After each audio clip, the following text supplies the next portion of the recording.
नमस्कार दोस्तों, मैं निखिल सैनिक आज आपके लिए लेके आया हूँ इतिहास की क्लास। और इतिहास में हम पिछली कक्षा में हमने जाना था हड़प्पा सभ्यता के बारे में, और हड़प्पा सभ्यता के बारे में हमने विस्तार से बात की थी। उसमें हमने देखा था हड़प्पा सभ्यता का उत्खनन, फिर वहां से जो सामग्री प्राप्त हुई उसके बारे में, और वहां से नगर टीला और दुर्ग टीला 2 टीले मिले हैं। इसके बाद में हम आज बात करेंगे मोहनजोदड़ो की। और मोहनजोदड़ो जो सिंधु घाटी सभ्यता का एक प्रमुख नगर था वो था मोहनजोदड़ो। और मोहनजोदड़ो हम यहाँ पर बात करने वाले हैं। तो सबसे पहले देखते हैं हम मोहनजोदड़ो का उत्खनन किसने किया। उत्खनन, तो मोहनजोदड़ो का उत्खनन राखलदास बनर्जी द्वारा किया गया था। राखलदास बनर्जी इसके द्वारा किया गया था मोहनजोदड़ो का उत्खनन। राखलदास बनर्जी द्वारा मोहनजोदड़ो का उत्खनन किया गया था। और कब किया गया था? 1922 में। पिछले वीडियो में हमने हड़प्पा सभ्यता की बात की थी। हड़प्पा सभ्यता में हमने देखा कि दयाराम साहनी द्वारा 1921 में हड़प्पा का उत्खनन किया गया। और मोहनजोदड़ो की बात करें तो राखलदास बनर्जी 1922 में इसका उत्खनन किया गया। फिर यदि हम बात करें नदी की, तो कौन सी नदी पर किया गया था? तो ये थी सिंधु नदी। कौन सी नदी? सिंधु नदी। सिंधु नदी। और इसका कौन सा तट था? हड़प्पा सभ्यता में इसका देखा था बायां तट, और यहां पर कौन सा होगा इसका? दायां तट। कौन सा? दायां तट। फिर यदि हम बात करें किस प्रांत में, तो यह पाकिस्तान प्रांत में। और पाकिस्तान प्रांत में कौन सा जिला? लरकाना जिला। पाकिस्तान प्रांत का लरकाना जिला। मोहनजोदड़ो की खुदाई या उत्खनन राखलदास बनर्जी द्वारा कब? 1922 में। और किस नदी पर? तो किस नदी पर? सिंधु नदी पर। और सिंधु नदी का कौन सा तट? तो यहाँ पर सिंधु नदी का दायां तट। फिर ये मोहनजोदड़ो है कहाँ? तो ये पाकिस्तान में है। और पाकिस्तान की सिंध प्रांत में। कहाँ पर है? पाकिस्तान के सिंध प्रांत में। और जिला कौन सा? लरकाना जिला। फिर यदि हम देखें तो मोहनजोदड़ो को सिंध का, इसका उपनाम है ये, सिंध का नखलिस्तान कहा जाता है। नखलिस्तान कहा जाता है। किसे कहा जाता है? मोहनजोदड़ो को। मोहनजोदड़ो को सिंध का नखलिस्तान कहा जाता है। यहाँ से वेरी वेरी इंपॉर्टेंट आपका एक क्वेश्चन बनने वाला है, और ये कई बड़ी बड़ी एग्जाम में पूछा भी गया है अभी तक। तो यहाँ तक बात समझ में आई होगी। सबसे पहले बात करें मोहनजोदड़ो का उत्खनन राखलदास बनर्जी द्वारा कब? 1922 में। फिर कौन सी नदी पर? तो सिंधु नदी और उसका दायां तट। फिर किस जिले में है? तो लरकाना जिले। और कौन से प्रांत में है? तो प्रांत पाकिस्तान के सिंध प्रांत में है और लरकाना जिला है। फिर मोहनजोदड़ो को सिंध का नखलिस्तान कहा जाता है। यहां तक आपको सारी बात समझ में आई होगी। फिर आगे हम यदि बात करें इसमें, तो यहां से मोहनजोदड़ो से एक स्नानागार मिला है। स्नानागार मिला है। और ये स्नानागार मोहनजोदड़ो का सबसे बड़ा इमारत थी। मोहनजोदड़ो की सबसे बड़ी इमारत कौन सी थी? स्नानागार। सबसे बड़ी इमारत किसकी? मोहनजोदड़ो की सबसे बड़ी इमारत।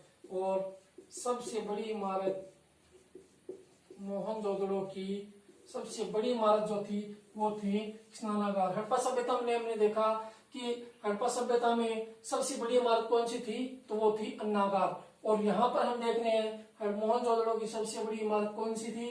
तो वो थी स्नानागार। फिर यहाँ हम बात करें मोहनजोदड़ो का शाब्दिक अर्थ क्या होता है? तो मोहनजोदड़ो का शाब्दिक अर्थ मृतकों का टीला होता है। शाब्दिक अर्थ इसका मृतकों का टीला। यहां से ये प्रश्न बहुत सी एग्जाम में बहुत सी बार पूछा जाता है कि मोहनजोदड़ो का शाब्दिक अर्थ क्या है। तो मोहनजोदड़ो का शाब्दिक अर्थ क्या है? मृतकों का टीला। इसके बाद में हम देखते हैं कि यहाँ से विशालकाय स्नानागार प्राप्त हुए हैं। तो स्नानागार की यदि हम बात करें तो कुछ इस प्रकार से यहाँ के स्नानागार हमें प्राप्त होते हैं। कुछ इस प्रकार से स्नानागार हमें यहाँ से मिले हैं। जो सबसे बड़ी इमारत थी मोहनजोदड़ो की, सबसे बड़ी इमारत किसकी? मोहनजोदड़ो की। और मोहनजोदड़ो की सबसे बड़ी इमारत क्या है? विशालकाय स्नानागार। और इस विशालकाय स्नानागार में इसकी बनावट कुछ इस प्रकार थी। और इस प्रकार यहाँ पर ये आपका हो गया उत्तरी कोना, ये आपका हो गया उत्तरी कोना, और ये हो गया आपका दक्षिणी कोना। यानी कि यदि पूछा जाए कि विशालकाय स्नानागार जो मोहनजोदड़ो से प्राप्त होते हैं उसकी दिशाएं किस दिशा में सीढ़ियां थी, तो आपका ये है दक्षिण दिशा और ये है आपका उत्तर दिशा। इन दोनों स्थानों में हमें यहाँ से सीढ़ियां प्राप्त होती हैं। और सीढ़ियों का यहाँ अर्थ होता है कि इस स्थान से प्रवेश होता था, प्रवेश। यानी कि हम कह सकते हैं मोहनजोदड़ो का स्नानागार में प्रवेश करने के लिए हमें दक्षिण दिशा का प्रयोग या उपयोग किया जाता था, और यहां से बाहर निकलने के लिए उत्तर दिशा का प्रयोग किया जाता था। यानी एग्जिट और प्रवेश, निकासी और एग्जिट दोनों की बात करें तो प्रवेश था यहाँ से दक्षिण दिशा में, और यदि निकासी की बात करें, एग्जिट की बात करें तो यहाँ पर ये था उत्तर दिशा में। यहां तक क्लियर? फिर आगे हम बात करें स्नानागार को किसने क्या संज्ञा दी है, तो मार्शल महोदय के अनुसार, मार्शल महोदय एक इतिहासकार हैं। तो इन्होंने क्या कहा है विशालकाय स्नानागार के बारे में? इन्होंने कहा है कि यह विश्व का आश्चर्यजनक निर्माण है, आश्चर्यजनक निर्माण, विश्व का आश्चर्यजनक निर्माण। और क्या है? स्नानागार। स्नानागार क्या है? विश्व का आश्चर्यजनक निर्माण है। किसने कहा? तो कि मार्शल महोदय ने कहा कि मोहनजोदड़ो के विशालकाय स्नानागार है वो मार्शल महोदय के अनुसार विश्व का आश्चर्यजनक निर्माण है। इसके बाद में हम बात करते हैं यहां से प्राप्त होने वाली सामग्री या पुरावशेषों की। मोहनजोदड़ो से प्राप्त सामग्री या पुरावशेष, यहां से प्राप्त पुरावशेष, यहां से क्या हमें सामग्री मिली है और किस किस के अवशेष यहाँ से हमें प्राप्त होते हैं, आइए देखते हैं, बात करते हैं इस वीडियो में। देखिए सबसे पहले यहाँ से हमें जो मिला है वो है मंगोलियन पुजारी का सिर। मंगोलियन पुजारी का सिर हमें यहाँ से प्राप्त होता है। अब देखने की बात यहाँ पर यह है कि जब हमें मंगोलियन पुजारी का एक सिर प्राप्त हुआ है तो यह सिर हम एक अनुमान के साथ कह सकते हैं कि यहाँ शल्य चिकित्सा जी जरूर होती थी। शल्य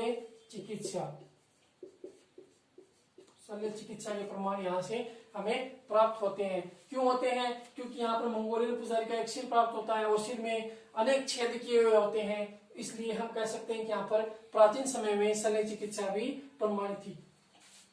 फिर यदि हम बात करें आगे तो यहाँ से हमें सूती वस्त्र की प्राप्ति होती है।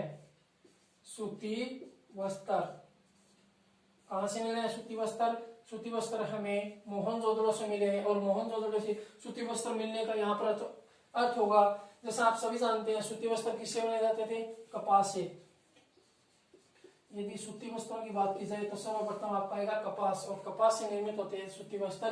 तो यदि हम बात करें कपास की खेती की, कपास तो हमें कहाँ से प्राप्त होता है, ये यहाँ से मोहनजोदड़ो से प्राप्त होता है। और सिंधु, सर्वप्रथम ध्यान देने की बात यहाँ पर यह है, सर्व प्रमुख जो बात है वो यह है कि कपास की खेती किसके द्वारा की गई थी, तो कपास की खेती यूनानियों द्वारा की गई थी। कपास की खेती की बात करें हम, कपास की खेती सर्वप्रथम यूनानियों द्वारा की गई थी और यूनानियों द्वारा खेती की जाने की वजह से यहाँ पर सूती वस्त्र मिले हैं। और दूसरी बात यह है, कपास को क्या कहा यूनानियों ने, क्या कहा, सिंडन कहा। कपास को यूनानियों ने क्या नाम दिया, यहाँ पर कपास को यूनानियों ने सिंडन नाम दिया था। इसलिए यहाँ पर सूती वस्त्र हमें प्राप्त होते हैं। इसके बाद में आगे हम बात करते हैं, एक मूर्ति यहां से प्राप्त होती है। वो कौन सी मूर्ति थी, तो वो थी कांस्य की। और किसकी थी, नर्त्य नारी की, नर्त्य स्त्री की मूर्ति हमें प्राप्त होती है। नर्त्य नारी की या स्त्री की मूर्ति हमें कहां से प्राप्त होती है, तो वो होती है हमें मोहनजोदड़ो से। इसके बाद में हम देखते हैं आगे कि घोड़े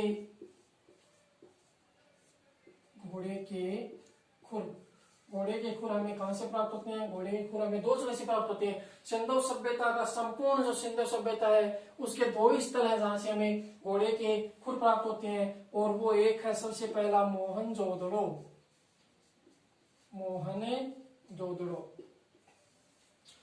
दूसरा कौन सा था, सुरकोटड़ा।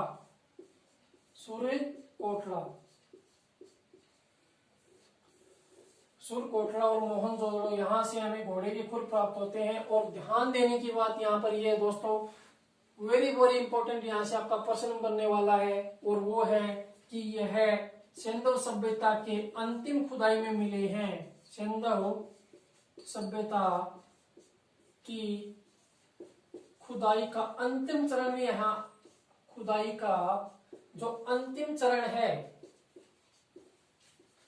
कौन सा अंतिम चरण है, सिंधु सभ्यता का खुदाई का अंतिम चरण कौन सा, मोहनजोदड़ो और सुरकोटड़ा का अंतिम जो चरण है, इस चरण में हमें घोड़े के खुर प्राप्त होते हैं। घोड़े के खुर कहां से प्राप्त होते हैं, मोहनजोदड़ो और सुरकोटड़ा में। कहां से और कब, सिंधु सभ्यता की अंतिम खुदाई में। और इसलिए यहाँ पर एक मोस्ट इंपोर्टेंट जो प्रश्न बनेगा वो आपका ये बनेगा कि वो सिंधु घाटी सभ्यता, या मैं यूं कहूं सिंधु सभ्यता के लोग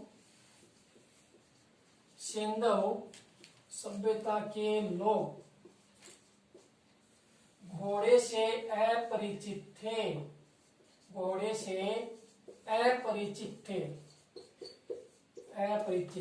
यानी कि वो घोड़े से परिचित नहीं थे, यानी अनजान थे। यदि सिंधु घाटी सभ्यता, संपूर्ण सिंधु सभ्यता की बात की जाए और आपसे प्रश्न पूछा जाए कि संपूर्ण सिंधु सभ्यता या सिंधु घाटी सभ्यता के लोग किस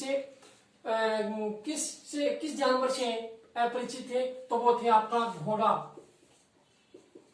घोड़े से अपरिचित थे। सिंधु घाटी सभ्यता के लोग घोड़े से अपरिचित थे। यहाँ तक कि हमने बात की है अपरिचित थे, और किस जानवर से थे, तो वो थे घोड़े से। जैसा यहाँ तक आपको समझ में आया होगा। और फिर आगे हम बात करते हैं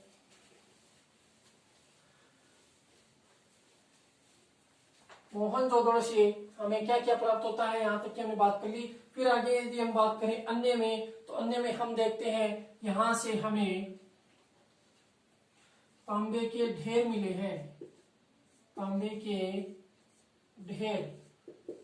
और ढेर भी कैसे, गले हुए तांबे के, यहाँ मैं कह सकता हूं गले तांबे के ढेर प्राप्त हमें यहाँ से मोहनजोदड़ो से हमें यहाँ से प्राप्त होते हैं। इसके बाद में फिर यदि हम बात करें तो मोहनजोदड़ो के लोग, या मैं यूं कहूं कि यहां से मोहनजोदड़ो से हमें किसी भी प्रकार की कब्रिस्तान के साक्ष्य नहीं मिलते हैं। कब्रिस्तान के साक्ष्य हमें यहां से नहीं मिलते हैं। किस चीज के साक्ष्य नहीं मिलते हैं? हड़प्पा में हमने देखा था, हड़प्पा में हमने देखा था कि वहां से कब्रिस्तान के साक्ष्य प्राप्त होते हैं, और कब्रिस्तान भी कैसे, एच कब्रिस्तान के प्राप्त साक्ष्य हमें हड़प्पा से प्राप्त हुए थे। और फिर यहाँ कब्रिस्तान की बात करें, मोहनजोदड़ो में हमने देखा, मोहनजोदड़ो में कब्रिस्तान के कोई भी साक्ष्य प्राप्त नहीं होते हैं। इसका कारण क्या था? तो दोस्तों इसका कारण था यहाँ के लोग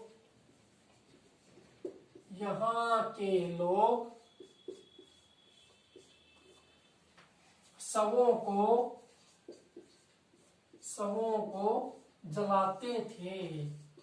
क्या करते थे? सिंधु घाटी सभ्यता में मोहनजोदड़ो के लोग, मोहनजोदड़ो है वहां के लोग शवों को जलाते थे। और शवों को जलाने का कारण यहाँ पर यही है कि यहाँ से कोई भी कब्रिस्तान के साक्ष्य नहीं प्राप्त होते हैं। वेरी वेरी इंपॉर्टेंट यहाँ से प्रश्न बनने वाला है। और याद रखना, सभ्यता सिंधु घाटी सभ्यता में हड़प्पा सभ्यता है, वहां से हमें कब्रिस्तान के साक्ष्य मिलते हैं। और कब्रिस्तान भी कैसी? एच कब्रिस्तान। और मोहनजोदड़ो की यदि हम बात करें तो यहाँ से हमें किसी भी प्रकार के साक्ष्य या किसी भी प्रकार के कब्रिस्तान के साक्ष्य हमें मोहनजोदड़ो से प्राप्त नहीं होते हैं। और क्यों नहीं होते हैं? इसका कारण यही है कि वहां शवों को जलाने की प्रथा थी, इसलिए हमें मोहनजोदड़ो से किसी भी प्रकार के कोई कब्रिस्तान नहीं प्राप्त होते हैं। और आशा आपको यहाँ तक समझ में आया होगा। और यही प्रयास मेरा रहेगा कि मैं आपको हर एक एक चीज बताऊंगा, वो पूरी प्रमाण के साथ बताऊंगा। यानी आपको पूरी प्रमाण के साथ जो चीजें बताने का प्रयास कर रहा हूं मैं। तो इस वीडियो में आज हम यहीं तक बात करने वाले हैं, और अगला हमारा क्रम यहीं चलता रहेगा। सिंधु घाटी सभ्यता हमने बात की हड़प्पा की, उसके बाद हमने बात की मोहनजोदड़ो की। आगे ही इस प्रकार से हम चलेंगे। और आज की इस वीडियो में इतना ही। धन्यवाद।